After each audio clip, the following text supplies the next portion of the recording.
once again, thank you for the opportunity to speak, and to the ECLJ and the people responsible for giving us an opportunity to speak at the UN.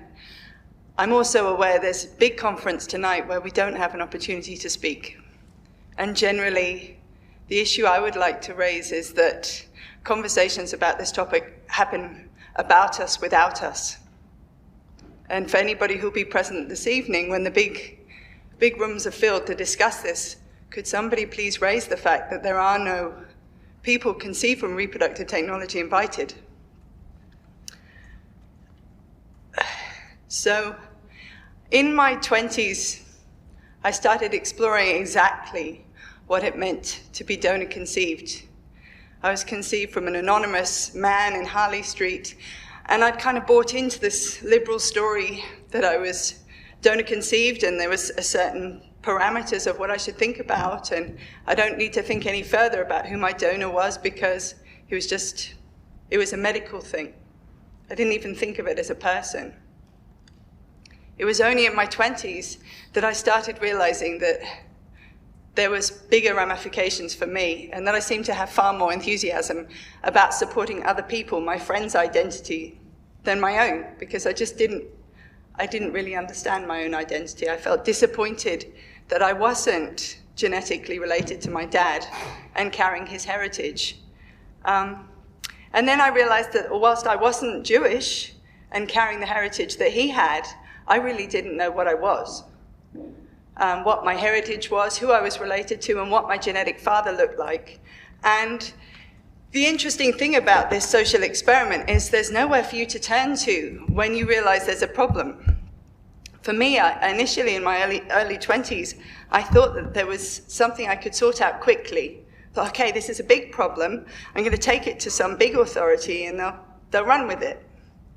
And I discovered that there was nobody who was interested. There was a huge amount of aggression that comes the way of the person that says, hey, I've been conceived this way, and there's a problem here. Eventually, I was shocked to find that my own government, the Department of Health and the HFEA, fought me for 7 years in a high court test case where I was arguing at least to have parity with adoptees, that they argued that our rights to our identity was null and void, that our identity was purely a legal identity that was contracted and placed on our birth certificates. But my high court test case established that we do have a right to our identity under Article 8, and that information about a biological parent goes to the heart of our identity and makeup as people, and that we're entitled as much as anyone else to establish our identity.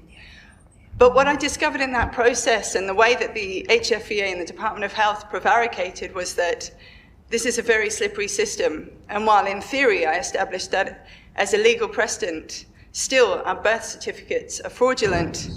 And whilst we might in theory have a right to know our genetic identity, in practice our birth certificates don't indicate that we're donor conceived.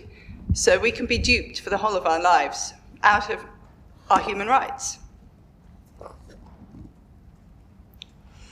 So after appealing to the High Court, I then thought I'd appeal to academia. So I studied in Australia, and I did clinical placements in adoptee support groups and in support groups that were helping reunite adoptees with each other and with their children, with their parents and siblings, and also members of the indigenous stolen generations. I worked in link-up services there. And I found basically, instead of just my own individual story, a common story, that in all different ways throughout history, little groups of people were picked upon, and that their genetic identity was made expendable for a cause.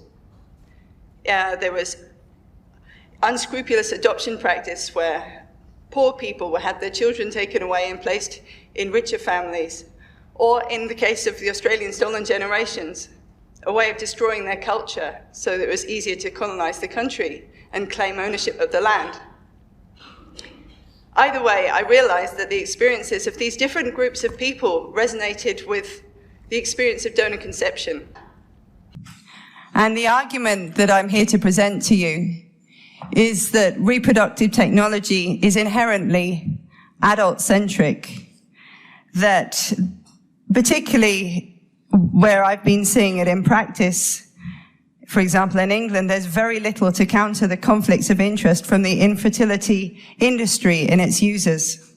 That there's an ethical and a legal duty to protect genetic relatedness for all groups of society, even potential human beings.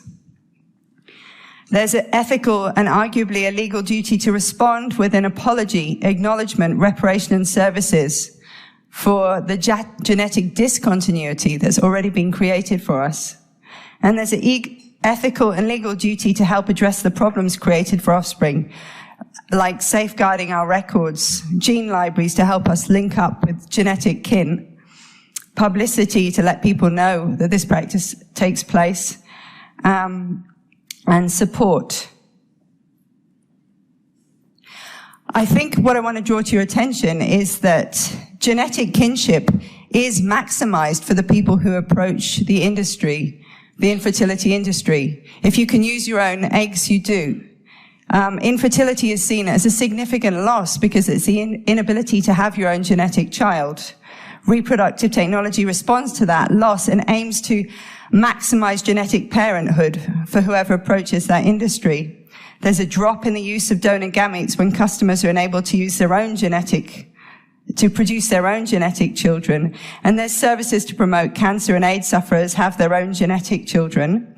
And there's a really strong, highly emotive responses to IVF blunders. So when couples are given the wrong embryo and it's not the genetic child and it was meant to be. And in England, there's posthumous conception where, for example, Diane Blood was using her dead husband's sperm so she could have the child of the man that she'd married. And there was a lot of emphasis in the reasoning behind that of the importance of his genetic continuity. But what's really interesting is that our genetic continuity is so easily discarded with arguments about all you need is love. So there's real contradictions between generations about what matters and why. You never hear people who have had an IVF mix-up being told, hey, why are you making such a fuss? All you need is love, right?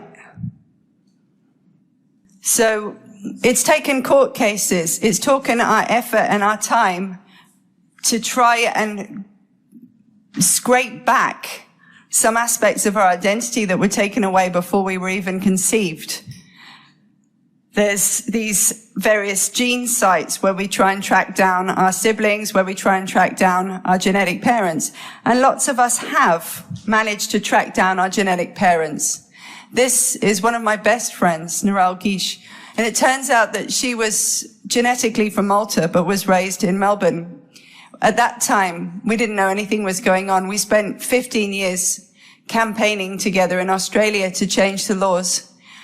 And they thought she had irritable bowel syndrome, but it turned out she had stage 4 bowel cancer by the time they realized that it was hereditary. She'd spent 15 years trying to find her genetic father, her donor, and basically law was overturned for her, was overlooked, and they found her father 6 weeks before she died and had a very meaningful relationship with this man who loved her a lot. He wasn't just a donor. It wasn't just about providing information in this kind of cold manner. If you see the photograph, you can see it's deeply human relationship. And what happened as a result of this young woman being so involved in campaigning for our rights was that the legislators saw her, knew her, and then were devastated to see her die from something preventable, and knew that she had half-siblings in 8 different families, and there was no way of letting them know that they were predisposed to the same genetic cancers.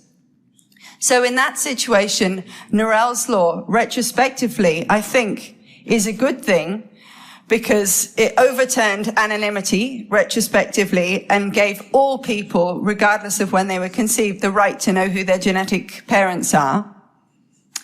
And the reasons for this is the understanding of the impact on people's identity and how much they suffered. The need to know medical history, they got that from Narelle Guiche. consanguineous relationships. Once you have somebody donating, you often have similar age children being produced in similar geographic areas who can easily be sexually attracted to each other. And in fact, there's something well recognized called genetic sexual attraction that they found in adoption, that if you don't know you're related to a person, you're likely to be sexually, genetically attracted to them because you've got so much in common. And also because of the need for openness, honesty, and equality, at least retrospectively, I think that Norell's law is a great thing. Prospectively, no, because ultimately it still creates one genetic parent and contracts them out of that child's life as a donor. And the main reason for this is because the people who are in positions of power in terms of this industry are either the industry providers or the industry users. And generally what happens worldwide is that you have a situation where first off the industry seeks no regulation, and they say this is a medical treatment for infertility and the law should stay out of it, stay out of the bedrooms. Then ultimately their next move is to seek to regulate themselves. And that was something that I kind of discovered had happened in England with the establishment of the HFEA, which was basically grown almost entirely out of Progress Educational Trust, whose one stated aim was to advance IVF. There's no acknowledgement that you've got individual stakeholders. On these, for example, the HFEA is basically run by both the industry and the industry users and those that support that. There's a stranglehold on power and governance in that way, and there isn't a recognition that people who are targeted as donors and that people who are created by the industry are also stakeholders that have separate interests that need to represent themselves. And there's a conflict of interests when you've got the industry itself and the industry users basically calling all the shots. Ultimately, there's a huge amount of profit in this fertility industry. It's estimated to be worth nearly $5 billion by 2025. And this Swiss cheese, legal Swiss cheese around the world, is something that generally creates great opportunity for trade. If, for example, in England, although I won my court case and anonymous donation is supposed to be illegal, ultimately you have clinics that facilitate anonymous donation abroad. So they have sister clinics in Spain, and ultimately it's a buyer's market. They can do what they like, get what they want, and there's very little to counter that.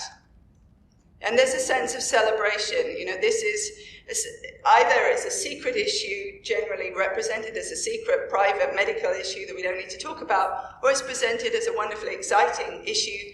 These are necklaces produced by a company called Parent on a Chain, and they're placing the donor numbers for the DI mothers to wear on their necks.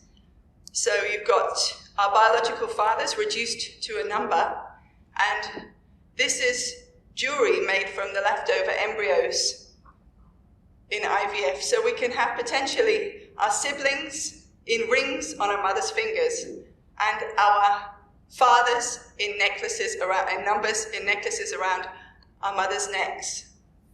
Our family is reduced in that way to this kind of commodity and to a buyer's choice, a buyer's market. And what happens is you start off initially with the concept of the best interests of the child being paramount. And when you have the two stakeholders, the industry itself and the industry users, defining law, this is reduced to, or downgraded to, the welfare of the child is taken into consideration as far as practicable. Who defines the welfare of the child, and what principles are those based on? It seems that there's a very shaky notion of even what the welfare, the best interest of the child is one thing, but now it's become the welfare, and actually what that means is just incredibly slippery. It's just a way of glossing over the idea that our interests are somehow covered, but ultimately I don't believe they are.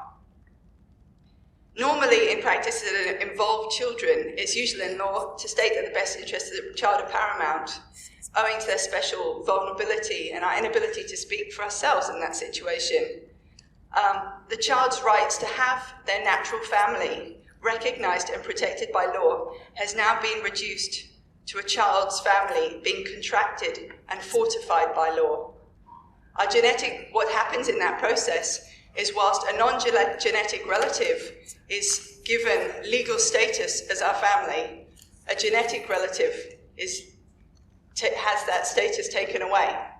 So ultimately, people are brought into recognition, but the other side of the coin is the large percentage of our genetic family is brought out of legal recognition for the purpose of the industry. The consequences in terms of, lots of people talk about the take-home baby rate is the outcome that's being tested. Happy families go home with their take-home baby rate, and it's all considered a great outcome. But the actual long-term consequences tend to really kick in much later in life. For me, they started in my 20s, and I'm 45 now, and the journey's not stopped. And the impact for my children as well. Every time I have to go and take them, recently we've had scares of my daughter, this is my daughter Olive, potentially having diabetes. My son has just developed some interesting and slightly concerning issues with his heart. And when I go to a pediatrician and they ask me my medical history, the sense of fury that I have that I'm in a situation that was intentionally created by doctors. There is no way that my best interests and the best interests of the future generations were taken into consideration appropriately when we were denied knowledge of at least our medical history and a way to keep that updated.